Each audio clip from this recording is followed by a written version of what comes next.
Percebemos que muitos povos, até nos dias de hoje, afirmam que Jesus Cristo é o Messias de Israel, o Rei dos Reis. Então vamos traduzir para o hebraico a palavra Messias. Masia significa ungido. Mas se traduzirmos Jesus para o grego, significa ungido. Então notamos que o Masia do hebraico é o Jesus do grego. Os reis de Israel todos eles eram ungidos, porque eram a figura direta do Messias, o Rei dos Reis. Vocês sabiam qual era exatamente a função do Messias, Rei de Israel? O trabalho dele era de restaurar o reino de Israel e reinar firmemente sobre as nações com vara de ferro. Salmo, capítulo 2, versículo 1 a 9. Por que se amotinam as nações e os povos tramam em vão? Os reis da terra tomam posição e os governantes conspiram unidos contra o Senhor e contra o seu ungido, e dizem: façamos em pedaços as suas correntes, lancemos de nós as suas algemas. Do seu trono nos céus o Senhor põe-se a rir e caçoa deles. Em sua ira os repreende e em seu furor os aterroriza, dizendo: eu mesmo estabeleci o meu rei em Sião, no meu santo monte. Proclamarei o decreto do Senhor. Ele me disse: tu és meu filho, eu hoje te gerei. Pede-me, e te darei as nações como herança e os confins da terra como tua propriedade. Tu as quebrarás com vara de ferro e as despedaçarás como a um vaso de barro. Esse Messias ditador e sanguinário. Mateus, capítulo 3, versículo 4. E também, agora, está posto o machado à raiz das árvores. Toda árvore, pois, que não produz bom fruto é cortada e lançada no fogo. Mas quando João Batista ficou sabendo do amor, da simplicidade e do extremo afeto de Jesus, ele de imediato duvidou. Mateus, capítulo 11, versículo 3. És tu aquele que haveria de vir ou devemos esperar algum outro? O que realmente espantou João Batista foi o fato de ele não esperar Jesus Cristo, que é o Messias, dessa forma, manso e humilde.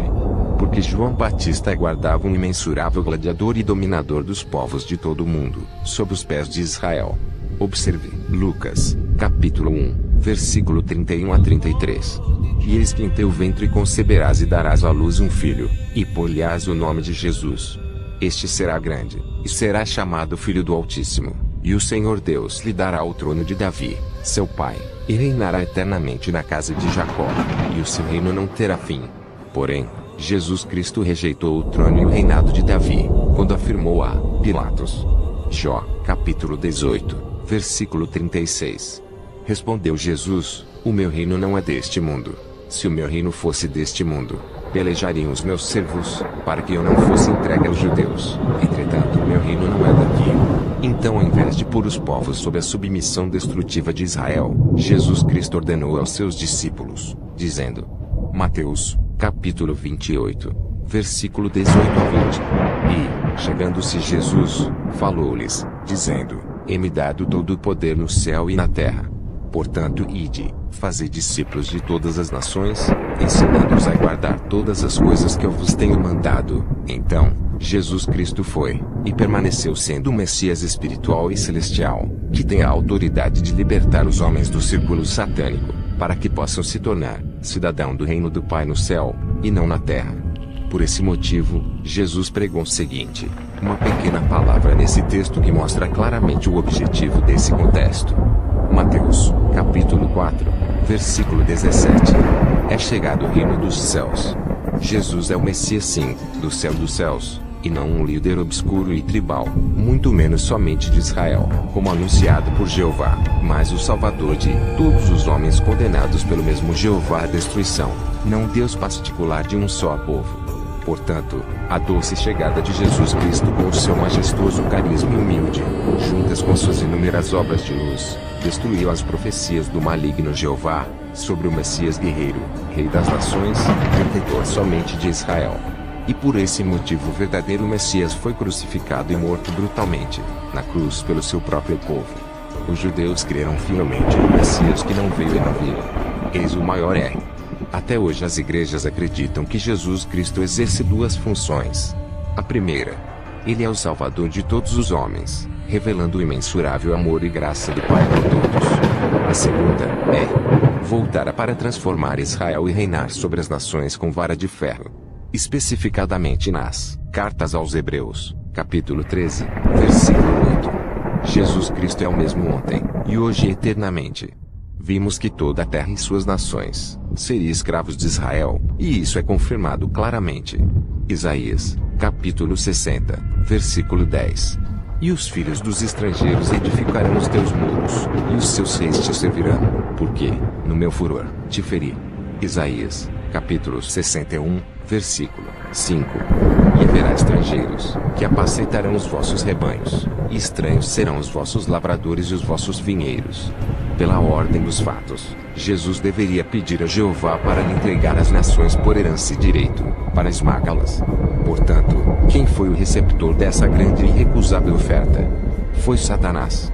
Sendo o mesmo que mostrou ao verdadeiro Messias, através de uma visão, as maravilhas e os incontáveis reinos e todas as majestosas glórias, que poderia ser de Jesus Cristo. Confira. Mateus, capítulo 4, versículo 8 a 11. Novamente Satanás o conduziu a um monte muito alto, e mostrou-lhe todos os reinos do mundo, e a glória deles. E disse-lhe: tudo isto te darei, se prostrado me adorares. Então disse-lhe Jesus: vai-te, Satanás, porque está escrito: ao Senhor teu Deus adorarás, e só ele servirás. Então Satanás se afastou, como eu disse através do outro vídeo chamado A Mentira da Verdade. Satanás nunca mentiu. Dessa forma Satanás jamais ofereceria algo que não lhe pertence.